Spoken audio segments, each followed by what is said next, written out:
Facebook Live community. My name is Lauren Cabaldon. I am the clinical director here at Akua Mind and Body. Hope everyone is having a wonderful Wednesday. Happy hump day. So today, our topic is healing from trauma. I know I've spoken about this on previous videos, and I kind of want to go a little bit deeper onto the healing side. I think we talked a little bit about the effects on the brain. So we're going to talk about the healing and what you can do for healing from trauma, even at home, even if you're not in treatment, even if you're not in therapy. I like to think of trauma as, we have the big T's in our life and little T's in our life. So big T's with trauma would be anything from like a car accident. So say you got in a car accident with your sister, and your sister passed away in front of you. And it could be brutal, traumatic, images, sights, sounds, emotions, the sounds of the cars crashing, the image of your sister. I know it's kind of a gory image, but some of us have those deep, big T's in our history. And so those big T's are definitely traumatic events that stick with us throughout our lifetime. They can, come back to us in flashbacks and dreams. Even if we get into a car, we might have that PTSD response where we feel the anxiety, our heart might start racing, our palms might become more sweaty. We could have something like a panic attack or an anxiety attack when we're just in that same situation when we're driving, or if we're in that same intersection where we got into the accident. So that's a big T. A big T could also be something that we know over time that is a traumatic event with our family, with our parents especially. So if our mother or our father was not around, or they abandoned us, or they put us up for adoption, or there was any kind of emotional, physical, sexual abuse, obviously our parents are the ones that we look to for nurturing, for acceptance. And if they're not there for us, and if we feel that we're not getting that healthy, secure attachment with them, that is also a big T. So those are examples of big T's.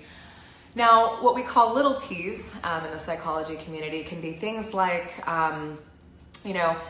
not being picked for a basketball team when you're in middle school, for example. Or when you're younger, maybe you bring your report card home to your mother and she looks at it and she says, "Oh, good job." Right? And so there's really not much of a response from mom when you're really looking for that validation. You're looking for that approval, for that feedback. So while it might not seem like a big traumatizing event, right? We like to think of it in the psychology community as little T's, and sometimes these little T's can be built up over time. So if I am a little, say I'm a little girl and I'm coming home from school and I'm in 4th or 5th grade, and I come home from school, and every time I come home, my mom is just sitting on the couch watching TV, and she never comes to me and gives me a hug or asks me how my day was. Okay, so how do we heal from these kinds of traumas? Now, I have recently finished my training in EMDR, which stands for Eye Movement Desensitization and Reprocessing. And what this really means is that we're reprocessing traumatic events in our past. So with EMDR, we're able to kind of target those little traumatic incidences from our childhood, from our teenage years, maybe even recently, like a trauma of maybe a spouse or a partner cheating on you.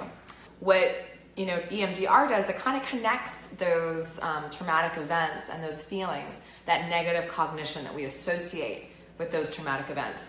And that's really the core of trauma work, is not necessarily just the events in and of themselves, no matter how wrong they were, unjust they were, how much of an accident they were, right? So a lot of times the event itself can bring up a lot of traumatic responses, but it's also, and most importantly, the negative thought or belief that comes with that event. So whether that's I'm not good enough, if my spouse was cheating on me, I'm not worthy, whatever it is. So to start healing from trauma, a really important thing to do, and what I like to recommend, is maybe take out a journal or a notebook if you feel like you're ready to kind of address some of these issues of your past. And what I encourage some of my clients to do, and I've done this myself, start making a memory network of some of your traumas. Now, Sometimes I like to start from a place of what's a negative belief that I have about myself, or something that I'm still trying to heal from, to kind of get a place to start.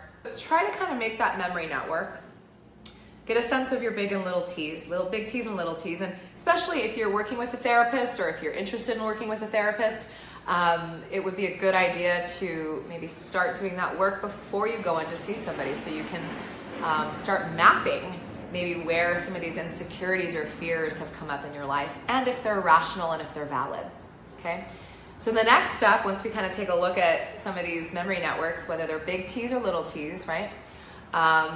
Then I want to kind of maybe take a look at, is there a pattern with all these big and little T's? So that requires a lot of healing, a lot of shame resiliency, a lot of acceptance. I really encourage you to kind of look at Brené Brown's work. She's done a lot of TED Talks. She's written a book called The Gift of Imperfection.